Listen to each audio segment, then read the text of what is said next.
By 1964, Malcolm X was a man transformed, no longer bound by an organization, no longer sheltered by titles.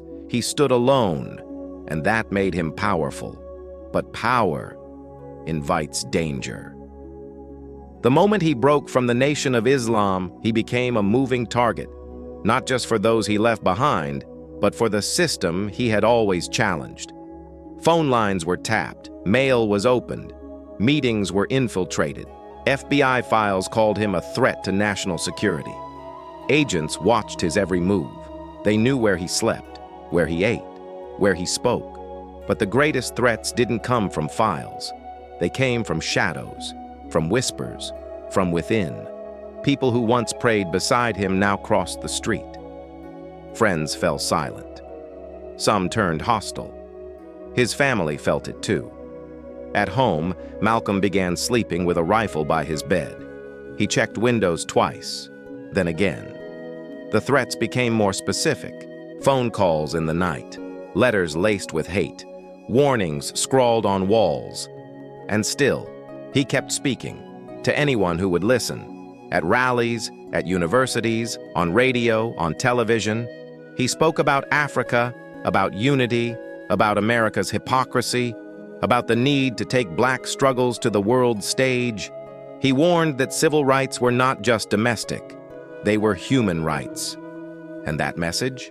It shook foundations. He wasn't asking anymore. He was demanding, and it scared people.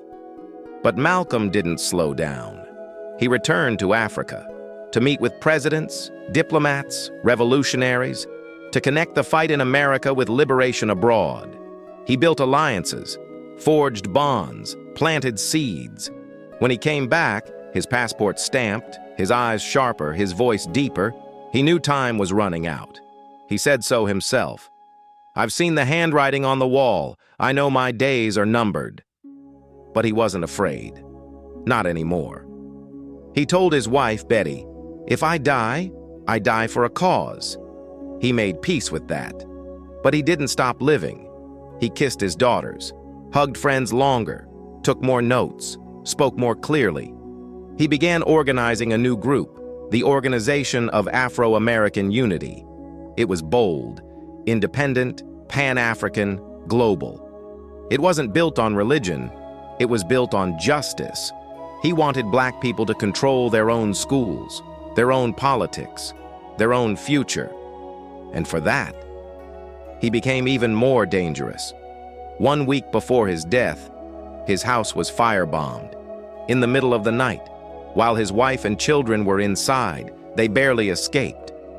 And still, he showed up the next day, gave his speech, told the truth, not with fear, but with fire. Because Malcolm X was no longer just a man. He was a movement, and movements, they don't die easy. People began to whisper again. Only this time, it wasn't about his words, it was about his fate. Some said he was too radical. Others said he was too free. Some said he had outlived his usefulness. Others said he had finally become a threat no one could control. Journalists noted the shift.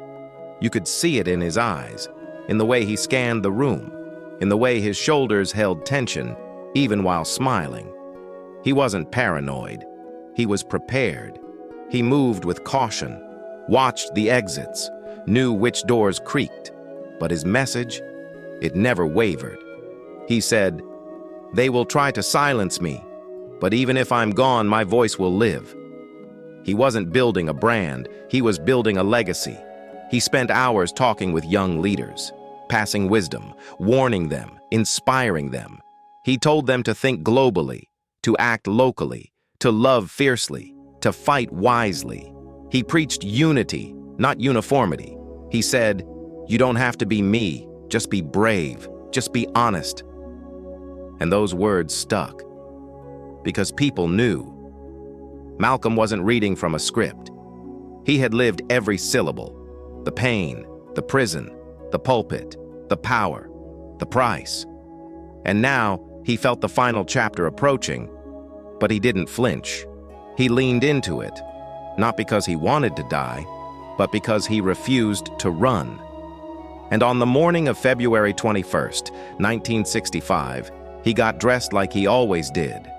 Clean, sharp, proud. He kissed his daughters, held his wife's hand, and walked out the door. To speak one more time, to stand one more time, to give everything. It was Sunday, February 21st, 1965. Malcolm X arrived early at the Audubon Ballroom in Harlem. He had a speech to give, a message to deliver, a truth to share, maybe his last. The room was filled with people, families, students, young children, supporters from all walks of life. Some came out of admiration, some came out of curiosity, but all came to listen. Malcolm stepped behind the curtain, checked his notes, adjusted his tie, breathed deeply. His wife, Betty, sat in the front row, their daughters beside her.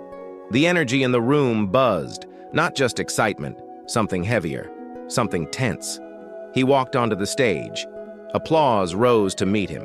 He nodded, grateful, focused. He opened his mouth to speak. And then, chaos. A disturbance near the front. A man shouted. Others joined in, and in that confusion, the shots began. Gunfire echoed through the ballroom. Screams filled the air. People dropped to the floor. Chairs fell. Children cried. Malcolm stood for a moment, then collapsed. Bullets tore through him. 15 wounds. Chest, arms, legs, face. Betty screamed, rushed to him, held him. But it was too late. The man who had walked through fire, who had rebuilt himself from nothing, who had spoken for the voiceless, lay silent. At just 39 years old, Malcolm X was gone. The assassins were caught.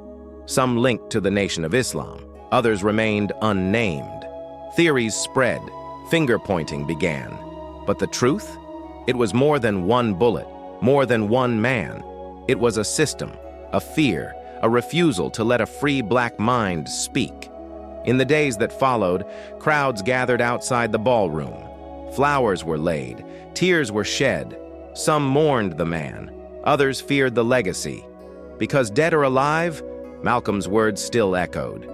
News of his death spread worldwide.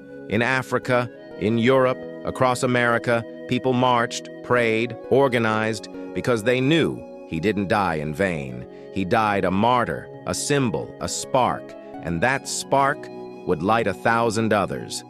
At the funeral, thousands came. The line wrapped around the block. Some came in silence, some wept openly. All came with reverence. Ossie Davis, the actor and activist, gave the eulogy. He spoke from the heart, no notes, just truth. He said, "Here, at this final hour, we come to bid farewell to one of our brightest hopes, our black shining prince." His words pierced the room, not just as tribute, but as challenge. Because Malcolm had not died of old age. He had not faded quietly. He had been hunted, targeted, taken, not just for what he said, but for what he meant, for daring to love his people out loud, for daring to call America what it was, for daring to evolve in front of the world. And yet, in death, Malcolm rose higher. Books were written, poems recited, songs sung, young leaders studied his speeches, protesters carried his quotes, movements grew in his name. He became more than a memory. He became a mirror, a reflection of what it means to fight for dignity, for power, for truth. In classrooms, his name was whispered. In prisons, it was shouted. In foreign lands, it was honored. He had spoken of Africa, and Africa remembered. He had spoken of unity, and unity blossomed in his absence. Even those who once feared him now quoted him. Time began to soften the misunderstandings, to strip away the myths, to reveal the man beneath the headlines. He wasn't perfect. He never claimed to be. But he was real. Real pain, real growth, real courage. And that's what people held on to, because in a world of silence, Malcolm X had spoken. In a world of submission, he had stood. And in a world of fear, he had faced death, with his eyes wide open. So no, They didn't kill the movement. They gave it a martyr. And martyrs, they never truly die.